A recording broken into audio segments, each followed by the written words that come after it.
It's a mean age.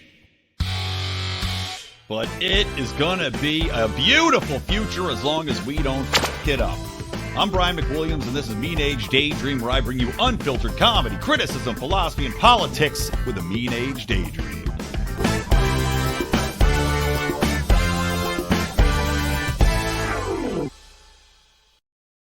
What's up, buttercups? Welcome to Mean Age Daydream with me, Brian McWilliams, your beautiful host. Still fighting a little bit of a cold here, so excuse any coughs that happen. I'm drinking some bone broth. And you know what? I didn't get store-bought, but I got it from a shop up the street delivery, because I don't have a damn car right now, which I'm feuding with Hyundai over. That's a battle I'll win. Don't you worry. I'm using my public relations expertise to pressure them into giving me a new engine, and it's going to happen. But, anywho, it's kind of gamey. It's a little stanky, this bone broth, so hopefully I don't make matters worse with my unfortunate stomach situation. I'm also battling today. Wonderful day all around for yours truly. But, guys, the good news is we just recorded a new South Park recap show for our Patreon and our Locals listeners. If you want to join, you can listen to that. I do it with Dan Smots of the System is Down podcast. Recorded the first 3 episode recaps of South Park, breaking down what the themes are, the libertarian good, the libertarian bad, the comedy, and all that good stuff. So you can check that out at patreon.com/Lions of Liberty. Don't type in the cough, just use Lions of Liberty, or lionsofliberty.locals.com. Check that out. We'll probably be continuing on doing those recaps as long as the show is funny enough to warrant it. We did Rick and Morty recaps for quite some time until the show got so crappy, so eye-rollingly bad, that we stopped doing them. Although we did do a recap talking about the decision to fire Justin Roiland from Rick and Morty, of course, co-creator and all the voices, and replace him with a voice double. So we'll probably have to watch to see what happens with the show. Anyway, regardless, got a big episode here today. A lot of news dropped. So one of those things where you start off with one idea in mind. I was going to do a show targeting the release of the History of the World Part 2, and do a recap of that because that's just been coming out from Mel Brooks. Now, I'm still going to do that probably next week now, but because Chris Rock's special just dropped and that's been getting a lot of attention, I watched that, so we'll do some of that. Because this Alex Murdaugh decision, or Murdaugh, I always say Murdaugh decision dropped where he was found guilty of murdering his wife and child. I want to talk about that and the Netflix, an example of this powerful family and why these people are able to have this monopoly on violence and influence. And of course, also, I do want to talk about January 6th.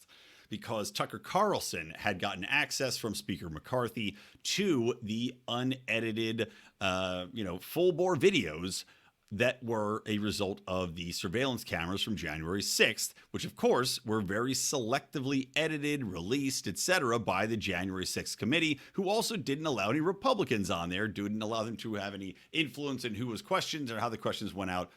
Basically a kangaroo court. So let's start off with that, shall we? So January 6th, if you're one of the wee brains in the world, you think this was an attack on our democracy. And actually, that's one of the things that did piss me off in the Chris Rock special, although probably the timing of that was a little bit bad for Chris, because he talks about the January 6th, quote-unquote, insurrection, and how these people were seeking to overthrow our democracy as if democracy resides in a building in the government, and you can simply take over the building when none of the people that run the state and federal government happen to be in that building at any time. But just by occupying the facility, you somehow get control of the government. There's literally no government that's ever existed in which that was the case. Even back when the kings were the kings and they had the king's castle, if you went into the king's castle and sat on the throne, and even if you fucked his wife, you're still not the king. Not the way it works here either. So, I won't bore you with the details. You all know how it worked out.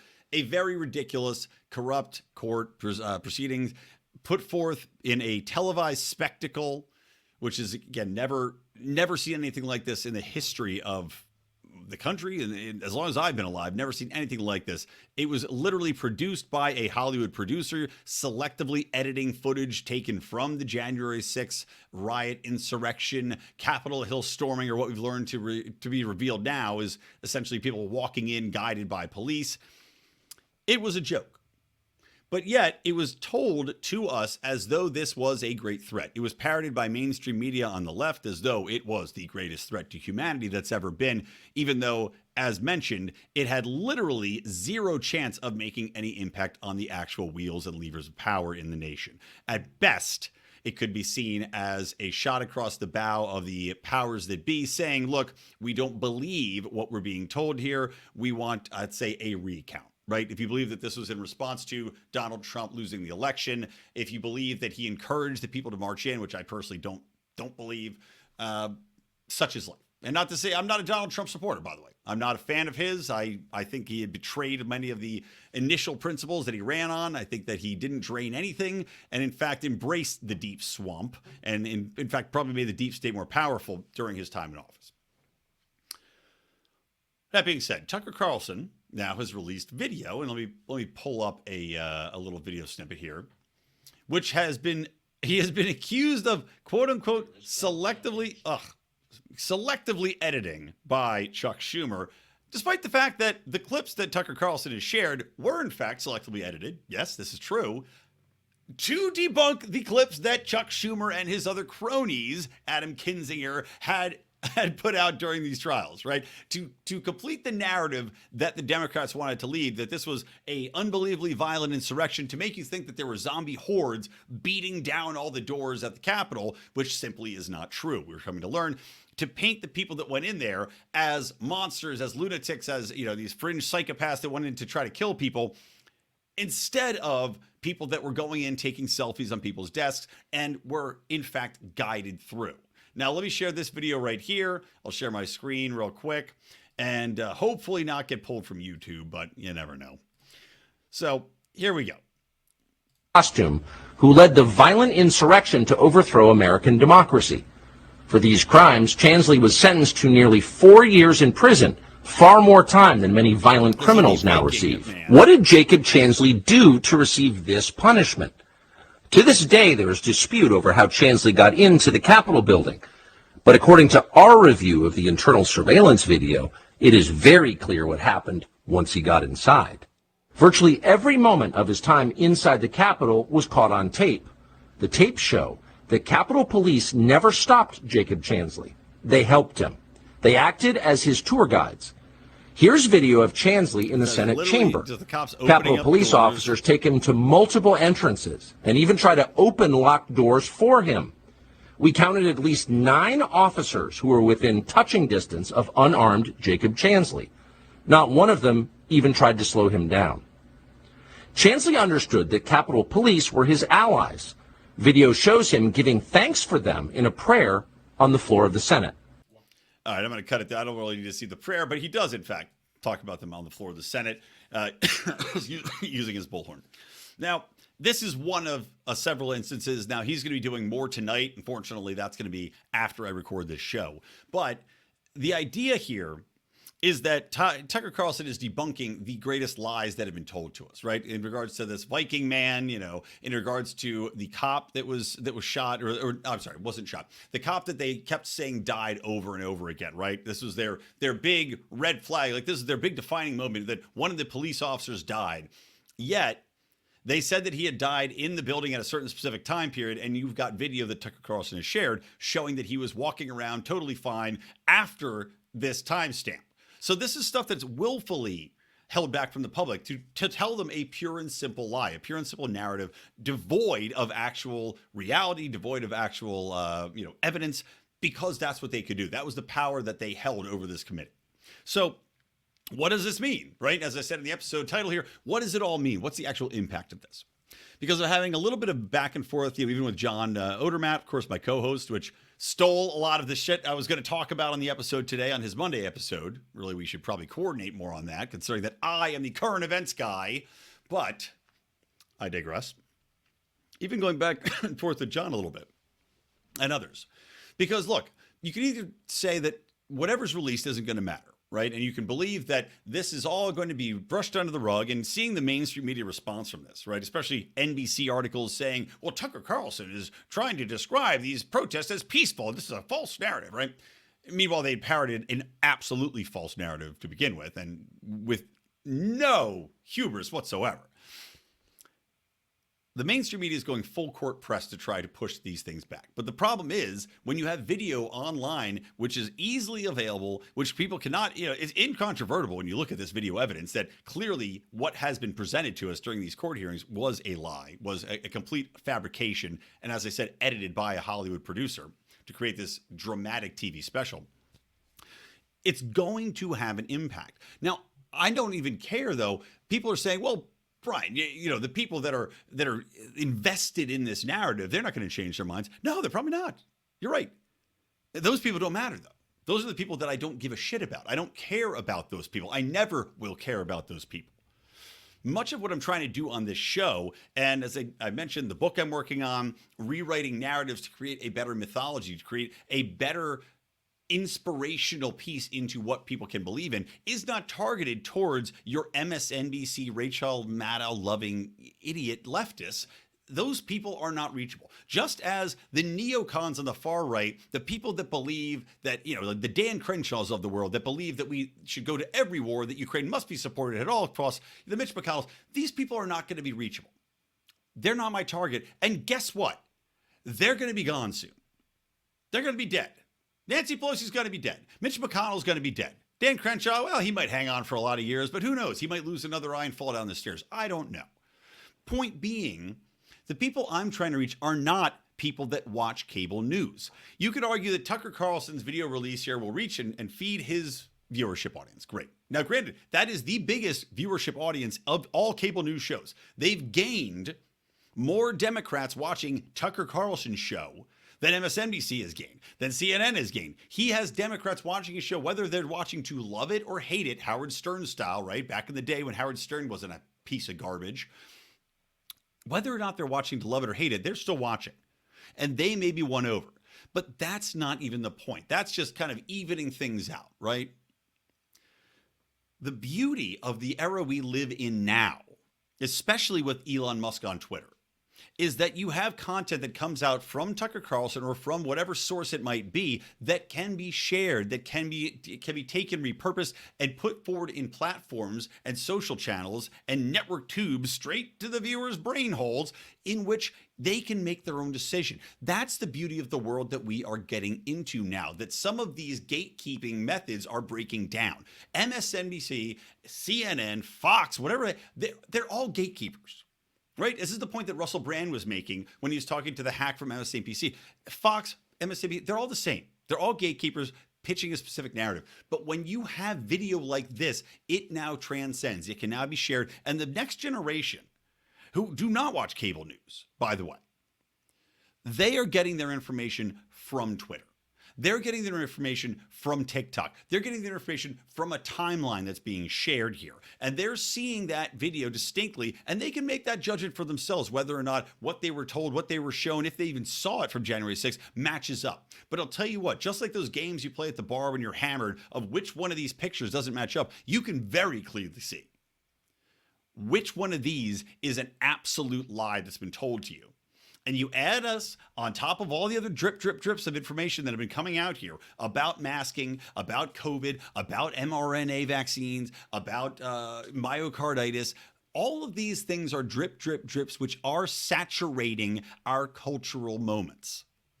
And you may not get it right now. You may not see right now the effect that it's having, but I can promise you it is having an effect.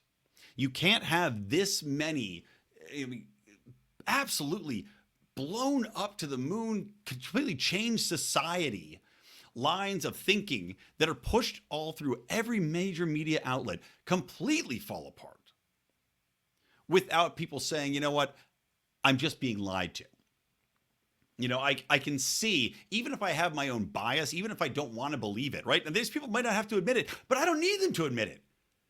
Look, I don't need you to get down on your knees like a white person kissing a Black Lives Matters activist shoe. I don't need you to be contrite to me in regards to how badly you feel that you were duped. I just need you to know you were duped, and many of these people do know. Trust me, you. They can believe whatever, again, the people that I don't care about can believe whatever nonsense is being pushed on their own network. But everybody else is seeing what's in front of their face because of the beauty that is social media sharing, because of the beauty that is decentralized information networks, which is where we are now. This is why it's so important to defend free speech. This is why it's so important to decentralize where servers are based, where media outlets are hosted, because if you can control the information flow, like, for example, how China can control Google, right, and cut off ports, or these various European institutions will cut off your access to websites on a government level because it's misinformation, that's a problem, right? If they can cut off access to certain aspects of Twitter, which they're pressuring Elon Musk about now, that's a problem. This is why the decentralization is so key, because having these information channels, these networks that can mesh together and spread apart at a moment's notice to give people different perspectives outside of a reality of one narrative is vital. And that's how we're going to win. And this is yet another step, in my opinion. I could be wrong, but this is yet another step that's going to be awakening. And I guarantee you, if you talk to somebody that's on the younger side of things, not the old head, not the old fuddy fucker that's watching CBS News at night and watching every stupid NCIS piece of crap show that they keep recycling like a turd that won't flush, they will tell you, yeah, we were lied to. This is all bullshit. I've told you guys before the story about Kamala Harris. I was talking to a young daughter of a very leftist friend of mine about Kamala Harris, as her parents, like two idiot zombies, are chanting, Kamala, Kamala, in the corner. It's true. I talked to her and she goes, no, Kamala Harris is terrible. I hate her. All my friends hate her. We all hate her. She's a complete fraud. She's an idiot. She's an evil person. We know what she's done as far as going after black mothers and trying to threaten them with jail time. We know that she goes, they know this information's out there.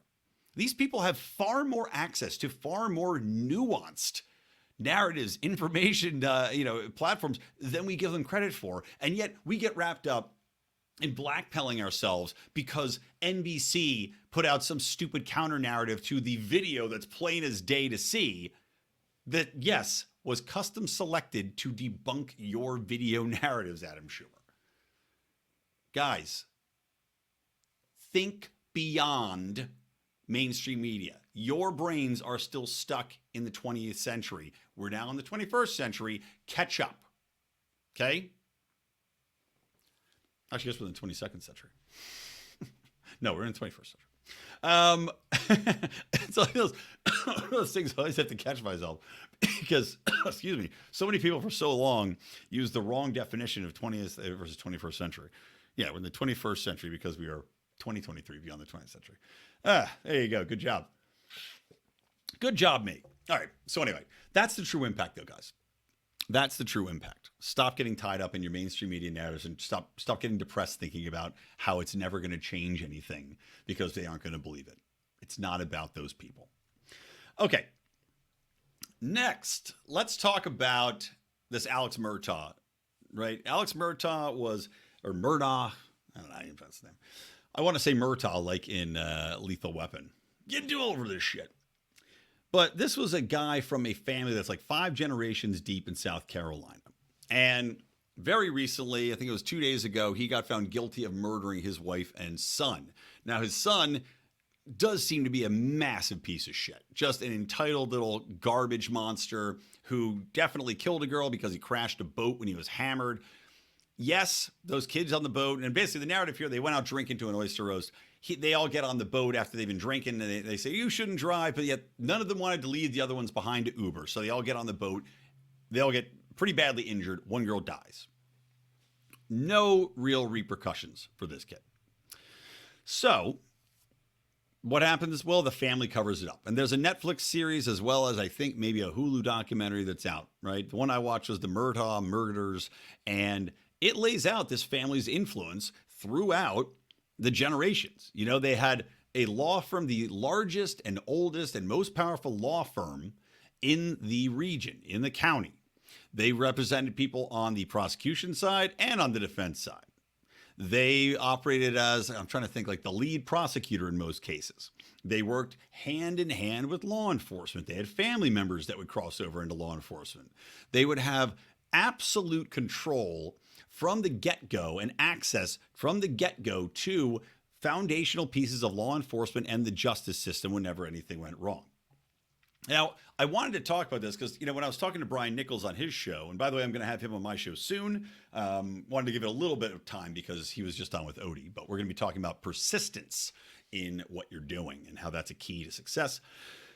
But it seemed like a good time to talk about the aspects of this case because it's going through the cultural conversation. And it's vital for us, if we're going to do anything as far as pushing forward a philosophy of liberty here, is to take advantage of cultural moments to talk about why these things happen and how they can be better. With this Murdaugh family, right? And now they're involved with multiple deaths. There's like 5 in the Netflix special they're talking about. The 2 which happened wherein Alex Murdaugh, the father, accused of killing his wife and his son. That's when he got convicted for. The other ones they have not been convicted for. There's one that's a housekeeper that had very curious circumstances around her death. Another one was a gay high schooler, which they'd said had an alleged relationship with one of the other sons in this family, and he was found beaten to death. And they said, "Oh, well, was a car hit him?" No, a car didn't hit him. Still an open case to this day. But it comes back around to the problems that exist when you have this monopoly on justice, a monopoly on police and use of violence, a monopoly on who is the arbiter of what is justice, what it looks like, and who actually investigates. Because in all these cases, you have a very powerful family that, as I mentioned, has been so ingrained within the legal community that they're able to get into adjust who is spoken with, who gets contacted. In the case of the girl who died by boat, her family didn't even get called by law enforcement. And the theory behind this was that the Murdaugh family had put pressure on these law enforcement agencies that were doing the search and rescue and the Department of Environment, whatever it was, that the one guy's best friend ran. One of the Murdaugh brothers' best friend was heading up this investigation to try to find the girl. They never pinged her iPhone wallet or her iPhone watch, which would give you her exact location almost instantly to find this girl. And the argument was that they didn't want her found. The family would actually be far more convenient if she was never found, because then you can't really press charges necessarily because you don't know if she was dead or alive. You don't know how she died, blah, blah, blah, blah, blah. And of course, they also were on the scene of this boat crash early. By the time every other parent was there, the Murdaugh family had been on site talking with all the police. They let them behind the police tape to go out. They let them influence what police asked, what questions were asked, who was interviewed. I mean, it got to the level where transparently you can see that this is a corrupt system that's broken. Now, where am I coming from for this? From the perspective of what I'm talking about? Well, like I said, it's a monopolization of what justice is and the conduits in which justice is laid out. We talk about the alternative, which is having a system in place wherein it's not based upon one police battalion, one police chief to decide who's going to investigate what and where and how. It's not based on one family working within one form of justice system that can now influence who's investigated, what charges are placed, how people are treated when they go into jail, who gets bond and who doesn't. This is a system that can be rewritten.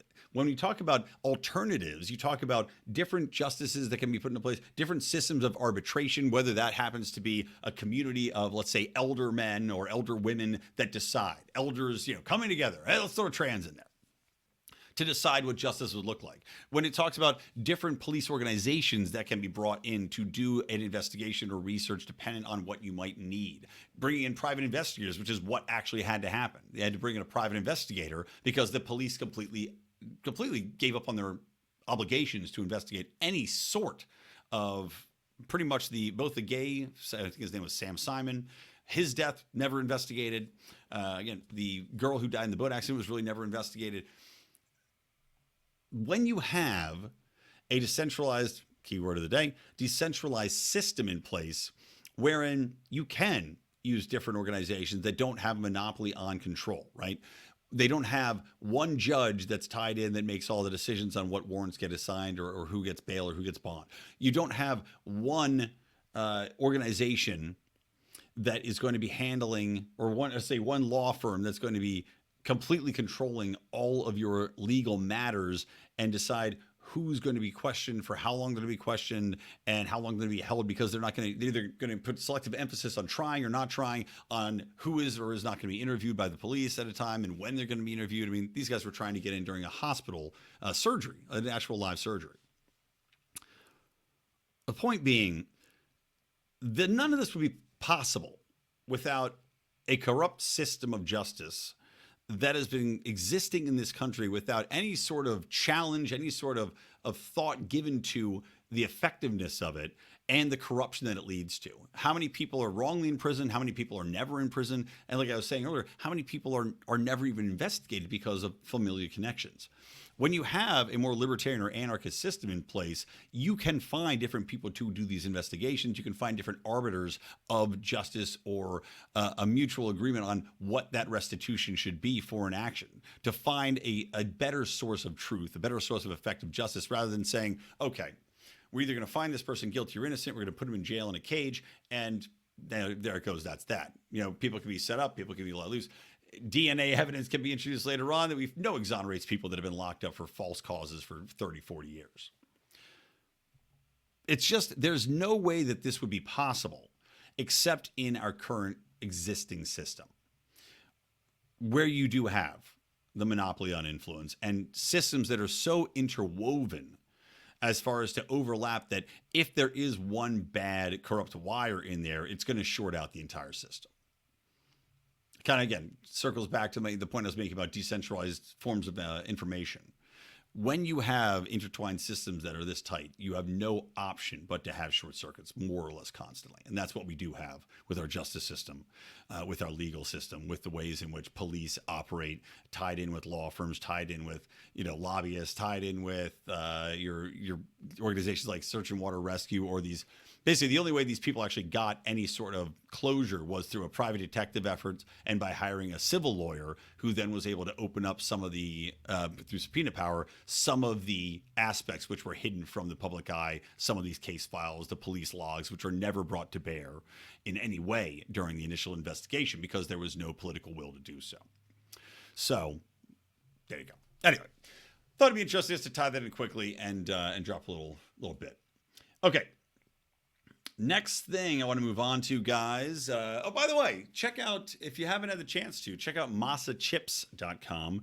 Our, John had an interview with the head of Masa Chips. It's beef tallow fried tortilla chips. This is basically a startup. So you're getting into support a libertarian, support a free market entrepreneur at the base level to try to get out of this seed oil trap that we've fallen into. But again, it's going to be a little bit pricier because you are supporting a startup, but it's going to be better for your health. It's going to be better for upending the environment we live in and trying to give more credence to doing things a different way and getting a little bit healthier so that your heart will thank you by avoiding seed oils, which can cause all sorts of downsides that my wife won't stop reminding me of. So check it out, massachips.com. Use promo code LIONS to get 10% off of your order. All right, let's talk about, I guess we could talk about, let's talk about Chris Rock and his special, and then I'll finish up just talking about some other entertainment-related things. Just piss me off about the Ukraine and all of the hoopla about this Live Aid event on top of it. But first, let's talk about Chris Rock, because I just watched his special. Now, Chris Rock's special, so I got my notes open here. Chris Rock's special, I'll tell you right now, I didn't really think it was very good. It just wasn't really very clever. It wasn't very funny. It wasn't very clever. There were a lot of jokes in his routine that, I don't know, he could get away with them with his audience because it's built into like Chris Rock, and he's telling the jokes like Chris Rock. But the problem is these jokes weren't clever. They weren't original. There was a joke, and I'll get into a little bit more detail by detail. But for example, there was a joke about abortions where he had said, well, I think a woman should have an abortion up until the kid's got his first report card. Okay.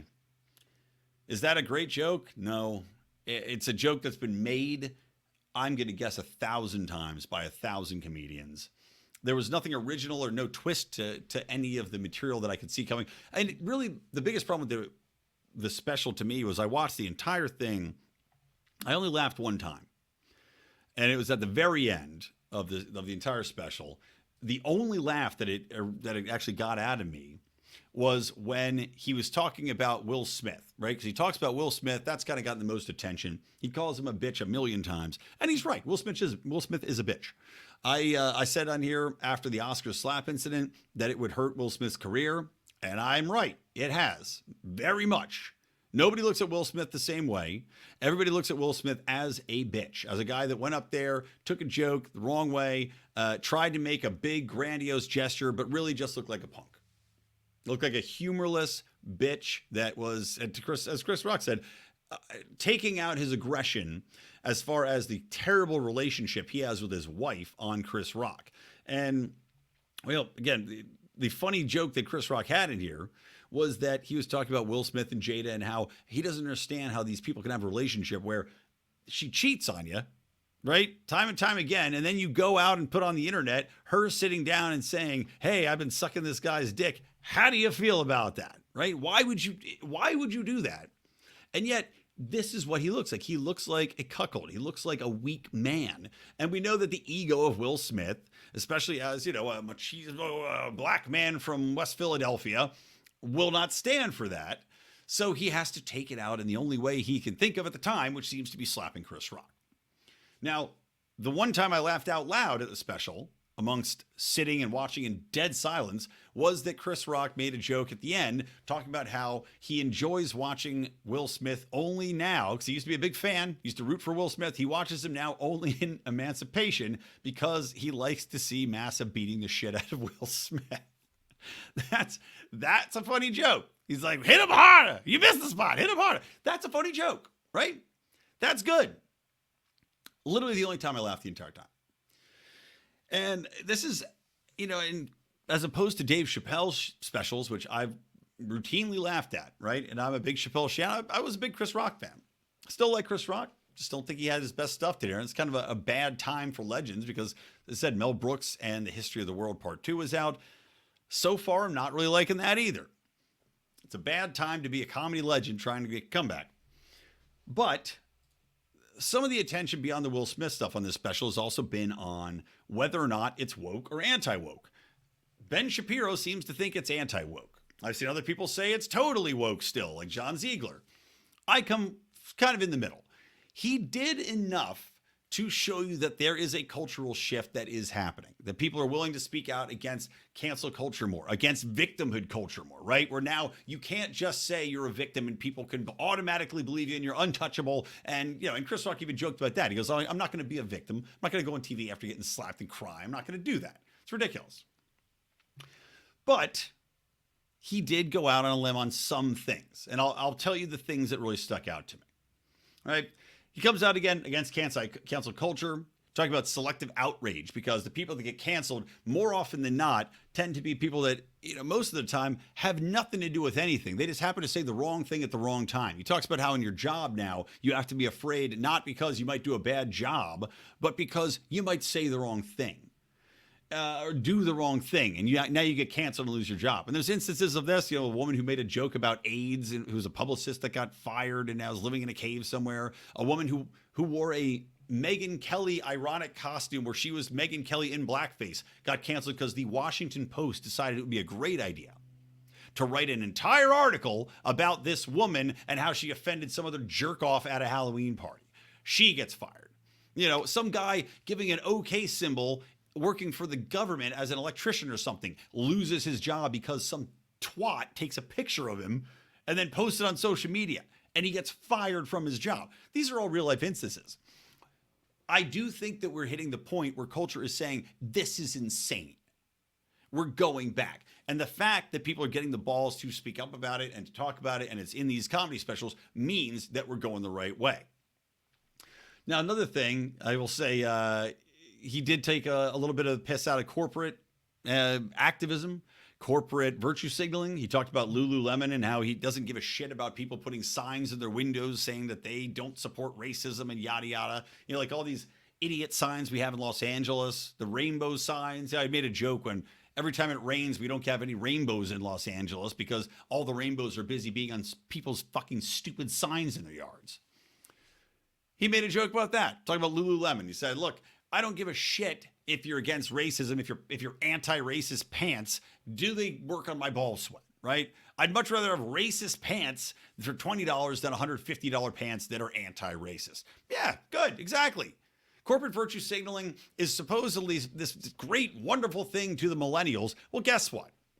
Millennials are going to find out that doesn't mean jack once they don't have money anymore. Once they find hard times, once they actually have kids, you're going to find a little bit tougher to splurge on that, and you're going to buy your Walmart and your Costco brands. And maybe the next generation after them is going to be a little bit more observant as far as what these corporations actually do. Where they virtue signal coincidentally happens to be in one market and not the other one, like the NBA when it comes to China. I think that Chris Rock, again, it wasn't hilarious, but it's nice to see. Another thing he talks about, and again, this is where he kind of goes the other. Actually, I'll do the good and then the bad. So the good. He talked about abortion in an interesting way. Now, I say that in that number one, he came out as, saying he was on the side of women's rights. He thinks that you should be able to control your body. As a father of 2 daughters, you should have complete control of your body, right? And of course, the crowd, hey, yeah, we love it. Okay, great. But to his credit, right? Even though he had made some jokes about abortion, one really lame joke. Again, my problem is so many of these jokes are just lame retread jokes that anybody could be telling. He made a joke about going and getting abortions enough that he got a punch card, and he gets 2 more, he gets a smoothie. That's a joke that if I wrote it, I wouldn't tell it because it's not funny. It's not clever. It's obvious. It's been done 1,000,000 times. A punch card joke, Chris? Fucking come on. I guess by tying it to abortions, he thought he was being edgy. I don't know. But he makes the jokes about getting abortions, and he says, I paid for more abortions than whatever. Now, the people on the right will go, oh, that's terrible. But at the same time, he also did say it's killing a baby. And I give him credit for that. He laid it out, and it was pretty quiet in that damn crowd when he said that. But he said, yes, it's killing a baby. Let's not forget. And then he kind of lightened up again. You should be able to kill a baby up until the first report card. Fine. But putting that thought in there used to be something that you never saw from anybody on the left. Acknowledging that fact that it's killing a baby is a pretty powerful image concept to put out into the left if you are a black comedian that predominantly appeals to people on the left. So interesting. I give him kudos for that. He had an interesting point where he was talking about his daughter. Obviously he talked a lot about being rich and black, and he talked about how his one daughter, privileged as all hell. She was in a school. She got in trouble for biting somebody in the school. I guess kicked her and a few other students out. And his ex-wife is saying, we got to sue them. And they got lawyers, right? And they lawyered up and they're just going to sue the school because they're going to kick the daughter out. And Chris Rock says he called the school up. He says, kick her out. Kick her out. Because I want her to learn a lesson. I want her to see that basically that there's things that can happen. There's responsibility that you have to take for your actions. And he didn't want her to be an entitled see you next Tuesday. And they did. They kicked her out. And if it's to be believed, nobody knew about this. Nobody knew that he had this involvement until this Netflix special aired. But he said he went and watched his daughter, watched her freak out because she got kicked out of school, watched her have to go through the effort of reapplying to other high schools, to explain why she had to do that, to explain on her college applications why she got kicked out of high school and why she'd never do it again. And then he pointed out that now she's in culinary school in Paris, and how his grandmother, who couldn't go to a dentist, a white dentist back in the day, now flies across the world to eat lunch and have coffee with his daughter in Paris at the culinary school. Yeah, it's a pretty amazing world, Chris. And that I find helpful because the constant narrative that they push about racism, and granted, a lot of this was about race, right? He dropped the N-word about 1,000,000 times. The narrative is so absurd in this day and time that race is something that is inherently the most important thing, that black people can't get ahead, that there's some barrier to black people advancing beyond what I have talked about before, which is the welfare state, the drug war, over policing, and cultural issues that do exist, right? And actually you add an educational system on top of that, right? Some of these are systematic that can be addressed and should be addressed by the decentralization of power, by giving people options in school choice, by giving people an out and decriminalizing drugs so that they don't get thrown into jail or have this lifestyle wherein they are simply consigned to stay in this area, this 8x8 block area, because government incentivizes them to do so, that they have an arrest record so they can't get a real job. And now you're going right back out there because the only way you can make money in really real sense and fashion is to sell these drugs, which are now over policed. And now you go right back to jail. It's a vicious cycle.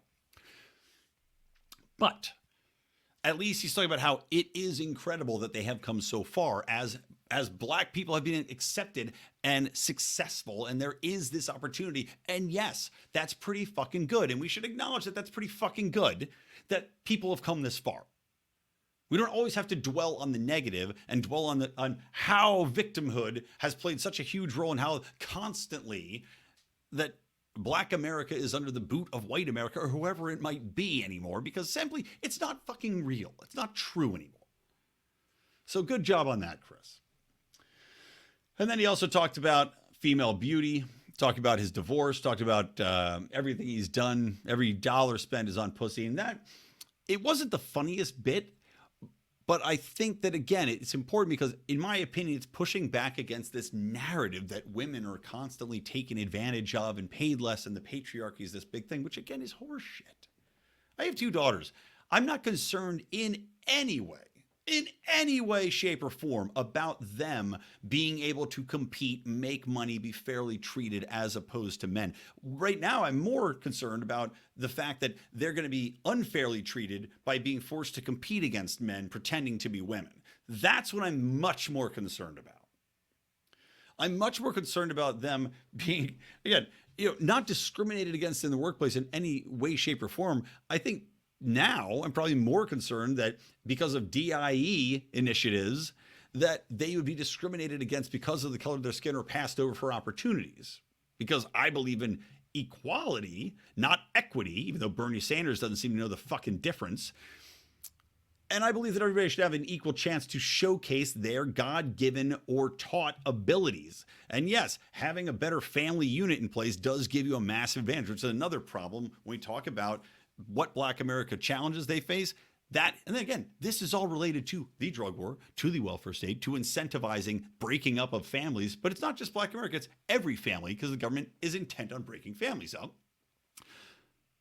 But yes, giving my daughters the advantages that I would prefer they have by virtue of my intelligence, spending time with them, teaching them, working my ass off to put them in schools and give them toys and whatever it might be. I don't want them to be discriminated against because of the skin color. I don't want anybody that they're friends with to be discriminated against because of their skin color either. Let everybody be. Getting back to my point here. Chris Rock's talking about female beauty, right? I am definitely going to tell my daughters that should they be beautiful, and I'm sure they will be, they do have an advantage by being an attractive woman. Now, this comes with responsibilities. This comes with dangers, right? Because if you go out there and try to flirt with everybody, man on the street, and try to mislead people and use your sexual wiles, there might be some repercussions. You might give people the wrong idea. You might get in trouble in one way, shape, or form, hopefully not in any physical or sexually violent way, but you need to be aware of that. But when we talk about workplace influence, when you talk about social influence, yes, being a beautiful woman has a shit ton of advantages. Chris Rock made the joke about his wife saying, well, you know what? My wife, she got half my money and she's the least funny person that's ever lived, right? She didn't have to work for it. She still got half his money because she was gorgeous. He married her because of that. He made a joke about how Beyonce was so good looking. If she had worked at Burger King, she probably still could have married Jay-Z and it wouldn't have worked the other way around. Yeah, 100% true. Let's not pretend that sexuality, that beauty don't matter now. Now, there's a war against beauty, if you haven't noticed. There's a war against fit, good-looking people. And then you see it in every magazine. You see it in every modeling campaign now to try to normalize repugnant people. I'm sorry. A lot of these people are just flat out gross. And I'm not just talking about just being fat. I'm talking about just like lifestyle choices, mental choices, everything. They're showcasing all of them.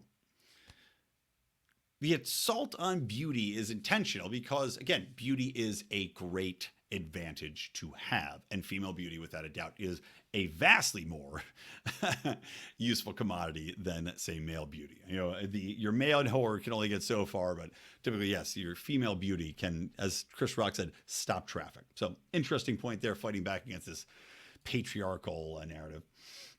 And then last thing, let's talk about some of the things that not so great on. Again, the timing of this with Tucker Carlson releasing these January 6th videos. Chris Rock had talked about how white men were playing the victim, saying somehow losing the country. Now, I don't know. I haven't heard any white men crying that they're the victims outside of losing jobs due to people giving them to minorities. And you talk about, you know, there's examples everywhere. So I'm sorry, Chris, but yes, you know, white men that are trying to, you know, have jobs, support a family, do feel discriminated against, especially straight white men. And there's good reason for them to feel that way because you're seeing it right out there in front of you. Pete Buttigieg just made a speech talking about how we need to revamp the entire system that supports your road building and how it has to be 50% minority and 50% black, whatever it might be. So yeah, you can say that they're playing the victim, but there's a difference between creating a narrative wherein you're the victim in all circumstances and actually tangibly losing your job, seeing your community destroyed by, you know, meth addiction and opioid addiction because factories have moved out there, and then wondering why there's nobody paying attention or visiting your town to try to help you out. And instead, all this money is put into, you know, communities of color here, there, and everywhere, and giving illegal immigrants college educations like we have in California, or paying reparations, which California never had fucking slavery. Never was legal here, never had it for a single second. Nobody here has ever owned slaves, and nobody that lives here was ever a slave. But yet they want to pay $367,000 per black person in California. Chris, that's what they're talking about. That's what they are talking about. So they're not playing victims. It's not victimization to point out that there is a pretty fucked standard that's going on here, especially if you're somebody that believes in equality or people actually getting a fair shake, not respected to their skin color on its own. And that being the sole definition of who gets allocated certain monies or helps or whatever it might be. And with the white person being at the very bottom of the rung, right? And yes, there can be historical inequities. Nobody's saying that there isn't. Nobody's saying there isn't. But we have been working at this for 100 years now. And maybe it's time to say, okay, let's just try to help everybody. All right, the other thing, he talked about how the idiots of January 6th overthrowing the country and made quasi jokes about it. Bad timing. Again, bad timing considering the narratives are breaking down around that the video clearly shows that was all a hoax perpetrated by our government. And again, TBD, and I'm curious to see what Tucker reveals on this, as far as what government operatives had in fact led this, because it gave the government under Biden everything they wanted. It gave them the perfect situation in which to exploit to get their domestic extremism programs going. It gives them the perfect excuse to attack Trump, to attack the GOP and MAGA and white people. You know, it gave them a perfect opportunity to do all these things. And remains to be seen just how much influence government had. Notably, the FBI director would not comment when asked if they had anybody embedded in there, which of course means yes. I think that's about it. Guys. So interesting. He also did an annoying virtue signal to the trans issue. And it was a throwaway, unfunny story where he says, I don't know, I had big brothers, you know, got a guy. And if my dad came home and he was wearing a dress, you know, he'd go, what are the heels and the hair? And I'd have to defend him. I'd have to defend my dad if he was trans by saying, hey, that woman's your father. Fart noise. All right, let's wrap it up. A couple of quick things here, and then we'll be donezo, which is, I want to talk a little bit about this Live Aid. Of course, you know, you got Bono out there, a bunch of other bands. They're going to hold a Live Aid concert to raise money for Ukraine, because apparently Ukraine doesn't have enough money, right? Despite the fact that there's billions upon billions upon billions of dollars being floated over there every 2 weeks, it seems, from the United States, despite the fact that all these other European countries are donating fucking money, they're donating armament, despite the fact that Europe has a legitimate armament and bullet shortage, like I talked about in another episode, because they're giving Ukraine all of their weapons. despite the fact that we domestically have ramped up our militaristic capabilities, creating armored shells and magazines and all these other things, because we're sending all that crap to Ukraine, despite the fact that we've gifted them all this old military equipment and brand new military equipment and missiles and anti-missile devices and tanks and all this other shit and resources and personnel and satellites. I'm sorry. How much money do you need? And when's it actually going to make a difference? And how much of it is even going to get through to you? Because there was the CBS story that talked about how 40%, or maybe I think it was higher, I think 60% of the money was siphoned off anyway, going to Zelensky and oligarchs and corrupt actors all throughout the system. Now we're going to have a concert. Well, guys, we're going to play some music. Oh, everybody join hands for Ukraine. God, what are you going to send them? $10 million? How much of that $10 million is going to get to people that actually need it? 3, if any? It's like, jerk yourselves off in the fucking shower and call it a day, you fucking twats. Like, I can't stand this shit. All these lefty imbeciles fighting for Ukraine. It's not going to do anything. Let's be done here. Let's be done here with this propaganda war that's going on with Ukraine for a country that honestly, at the end of the day, just, they're going to give up. They're going to sit down at the table. Russia's going to get probably Donbass, and then we're all going to go back to our lives. The fact that this has been drawn out for a year plus, the fact that Zelensky's been on the Oscars and the Grammys and Biden's jerking off over there on President's Day, touring around with fake air raid sirens, it's insulting to everything any Americans stand for. Foreign entanglements is one of the fundamental principles which we were seeking to avoid when this country was created. It was like priority number 1. And here we are, giving them all the money, all the weapons, and then, of course, who knows? Zelensky wants our sons and daughters to go over and die for Ukraine. Is Biden going to stop there? Who knows? There's no winning this for us. Just stop. Another thing I noticed here just really pissed me off. There was this article about an American freedom fighter in Ukraine, a chick, a lady over there freedom fighting in Ukraine. So look forward to the next story coming out, just like that female cop that got the train ran on her. Looking forward to that story forthcoming at any point in time. But it's, again, the propaganda here.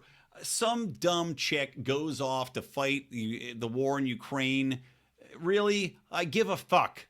How does this impact my life? This stupid chick goes off to fucking fight in Ukraine, quote unquote fight in Ukraine, like she's on the front lines. Get the fuck out of here. I can't stand this shit anymore. But yet, I am white-pilled. My friends, I'm still white-pilled on the truth getting out, on narratives breaking down, on people being pissed about Ukraine, on social media being a conduit for people to see the truth in front of them, to avoid government narratives, and to find a new way of thinking and of working. So I thank you for joining me on this little journey here, and I bid you adieu. So don't forget, subscribe to our Patreon, patreon.com/Lions of Liberty, or lionsofliberty.locals.com. Don't forget to check out Crowd Health. Odie did an ad on Monday, but you can go with promo code LIONS on crowdhealth.com. You can get $99 for the first 6 months. So make sure to sign up for that. It is a new way to take care of your healthcare, guys. It is voluntarist, Jesus, can't talk, in a way that it works on a community basis to allow you to pay your healthcare bills direct to a doctor. It is not health insurance. It is a better way to handle your health costs. So check that out too. And otherwise, guys, subscribe, hit the notifications button so you hit all the new content coming out. Share the show. Please give us a review if you'd be so kind. And don't forget to listen to the Boring Comedy Podcast, BOHRING Comedy Podcast. All right, guys, that's it. From me, Brian McWilliams, from the Lions of Liberty Network, from me and Age Daydream. Keep those electric eyes on me, babe, and keep that ray gun to my head.